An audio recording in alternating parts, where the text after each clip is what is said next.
जय श्री राम, नमस्ते। तो आज का हमारा टॉपिक है लीनियर अलजेब्रा में introduction to matrices and determinants.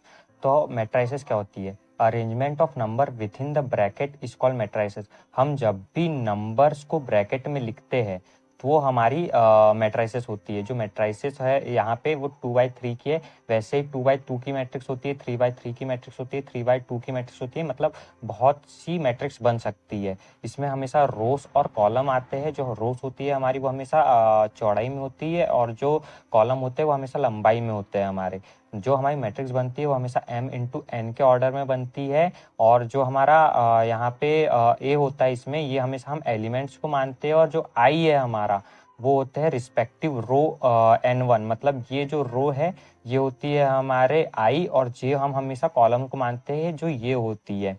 और यहाँ पे जो है हम इसको a11 मानते हैं, इसको a12 मानते हैं, इसको a13 मानते हैं, इसको a21 मानते हैं, इसको a22 और इसको a23। तो वहाँ पे अगर हम देखें तो अगर एग्जाम्पल में देखें कि हमारा a13 क्या होगा, तो यहाँ 3 होगा क्योंकि ये a13 है और ये a23 है तो ये 6 है।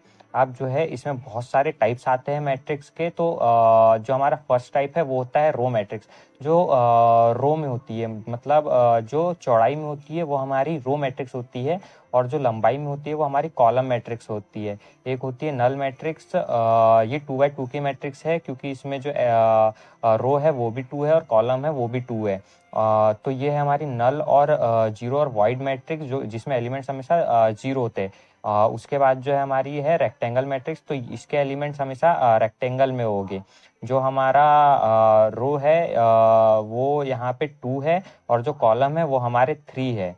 तो जो ये है ये हमारा रेक्टेंगल है। ये कभी भी 2/2 की या 3/3 की नहीं हो सकती है।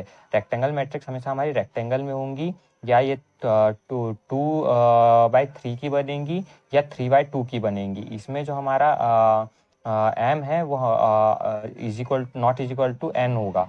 स्क्वायर मैट्रिक्स हमारी वो होती है जो हमेशा स्क्वायर में होती है। जैसे 2/2, 3/3 ये कभी रेक्टेंगल में नहीं हो सकती। जैसे 2/3, 3/2 ये हमेशा जो है मैट्रिक्स हमेशा 2/2, 3/3, 4/4 ऐसे में ही होगी। उसके बाद आती है हमारी डायगोनल मैट्रिक्स। तो डायगोनल मैट्रिक्स में जो हमारे डायगोनल के एलिमेंट होते हैं, डायगोनल होता है उसी में हमेशा एलिमेंट्स होते हैं, बाकी सब में हमारा 0 0 आता है। ये 3/3 की मैट्रिक्स है, और ये जो है हमारी डायगोनल मैट्रिक्स है। स्केलर मैट्रिक्स वो होती है हमारी जिसमें जो एलिमेंट है, जो डायगोनल के एलिमेंट है उसमें हमेशा हमारे इक्वल वैल्यूज आती है। जैसे यहाँ 5 5 5 है और बाकी सब में 0 है। ये डायगोनल मैट्रिक्स की तरह होती है, बस इसमें जो एलिमेंट है वो हमेशा सेम होते हैं।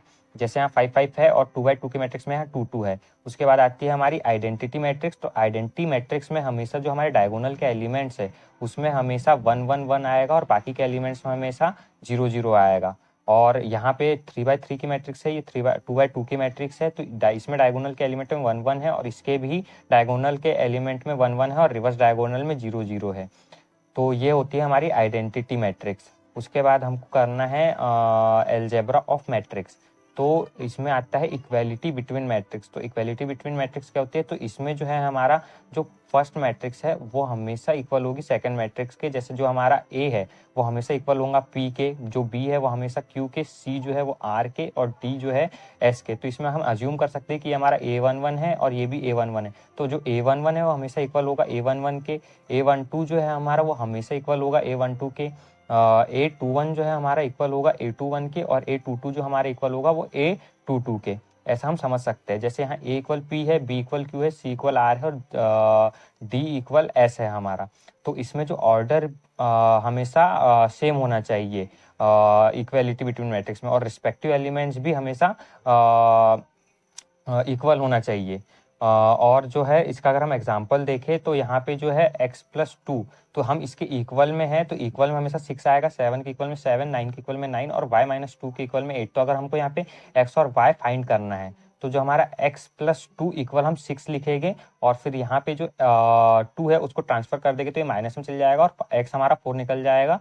और जो हमारा y है उसके इक्वल में हम 8 रख देंगे, और इसको इधर अगर हम ट्रांसफर करें तो ये ऐड का साइन आ जाएगा क्योंकि यहाँ सब्सट्रैक्शन का था, और इक्वल में 10 आ जाएगा, तो y इक्वल हमारा 10 निकल जाएगा। उसके बाद एडिशन एंड सब्सट्रैक्शन भी वैसे ही होता है हमारा, जिसमें जो है हमारा यहाँ पे जो a है A11 है वो हमेशा A11 के इक्वल होगा और A12 A12 के इक्वल होगा। तो यहाँ पे जो A है वो हमेशा इक्वल होगा P के, B जो है हमेशा इक्वल होगा Q के, और यही ऐड हो गया हमेशा।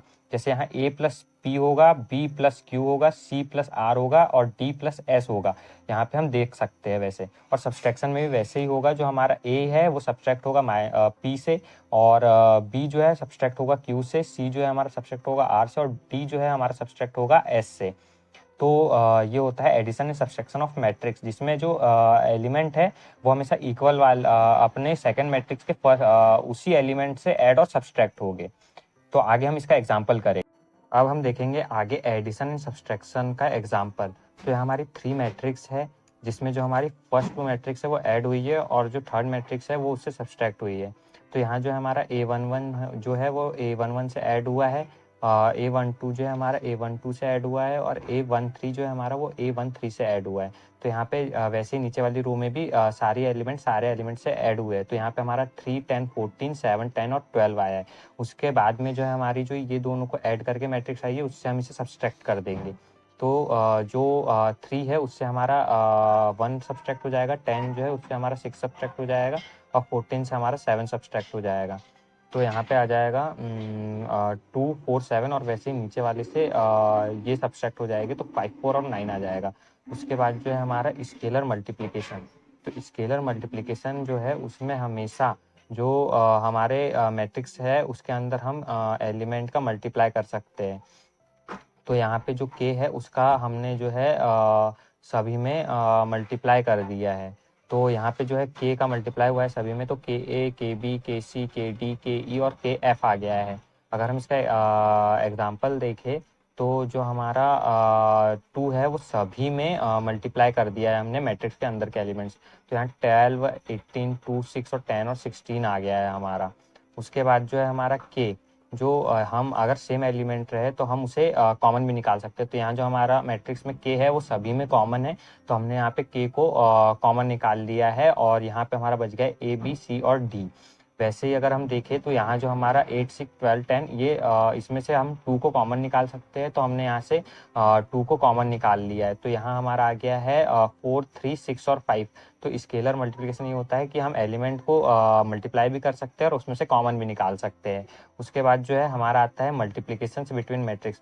तो मल्टीप्लिकेशंस बिटवीन मैट्रिक्स में हमारा ये होता है कि जो हमारा M1 है वो N2 के इक्वल होना चाहिए, तभी हमारा मल्टीप्लाई होगा, नहीं तो नहीं हो सकता। क्योंकि जो हमारी रो है वो हमेशा कॉलम के इक्वल में होना चाहिए, तभी हमारा मल्टीप्लाई होगा, नहीं तो नहीं हो सकता। Number of column of first matrix जो है नंबर ऑफ रोज के सेकंड मैट्रिक्स से इक्वल होना चाहिए, तभी हमारा मैट्रिक्स मल्टीप्लाई होगा। जैसे हम यहाँ देख सकते हैं कि जो हमारा 1 है वो 2 से मल्टीप्लाई हुआ है, और 2 जो है 1 से मल्टीप्लाई हुआ है, और बीच में ऐड का साइन आया है। वैसे ही हमारा जो वही रो है वो सारे ही कॉलम से मल्टीप्लाई होगा। जो हमारा 1 और 2 है वो 5 और 3 से भी मल्टीप्लाई हुआ है, और 1 और 2 6 और 7 से भी मल्टीप्लाई हुआ है, और बीच में ऐड का साइन आया है। वैसे ही जो हमारे नीचे की मैट्रिक्स है उसमें 3 का मल्टीप्लाई हमने 2 से किया है, और 4 का मल्टीप्लाई हमने 1 से किया, और बीच में ऐड का साइन आया है। वैसे ही 3 का मल्टीप्लाई हमने 5 से किया, 4 का 3 से और बीच में ऐड का साइन आया है। 3 का हमने 6 से मल्टीप्लाई किया, 4 का 7 से और बीच में ऐड का साइन आया है।